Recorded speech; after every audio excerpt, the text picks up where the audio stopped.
തിലകൻ സ്മാരകവേദിയുടെ രണ്ടാമത് സംസ്ഥാന പ്രൊഫഷണൽ നാടക മത്സരത്തിന് പത്തനംതിട്ട റാന്നിയിൽ തുടക്കമായി. വൈക്കം മാളവികയുടെ ജീവിതത്തിനൊരാമുഖം എന്ന നാടകമാണ് അരങ്ങിൽ ആദ്യ ദിവസം എത്തിയത്. ഉദ്ഘാടന ചടങ്ങിൽ തിലകൻ സാംസ്കാരിക വേദി സമഗ്ര സംഭാവന പുരസ്കാര ജേതാവായ കവി വയലാർ ശരത്ചന്ദ്രവർമ്മയെ ആദരിച്ചു.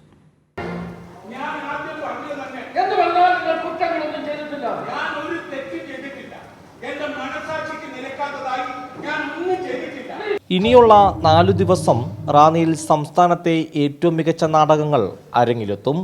നമ്മുടെ കേരള സാംസ്കാരിക വകുപ്പ് മന്ത്രി ശ്രീ സജി ചെറിയാൻ മുൻകൈയെടുത്താണ് രണ്ടാമത് തിലകൻ സ്മാരക സംസ്ഥാന നാടക മത്സരത്തിന് അരങ്ങൊരുങ്ങാൻ നമുക്ക് കഴിഞ്ഞത്. തിലകൻ്റെ ജന്മനാട്ടിൽ ആണ് ഇന്ന് ഈ മത്സരം ഇവിടെ ആരംഭിക്കുന്നത്.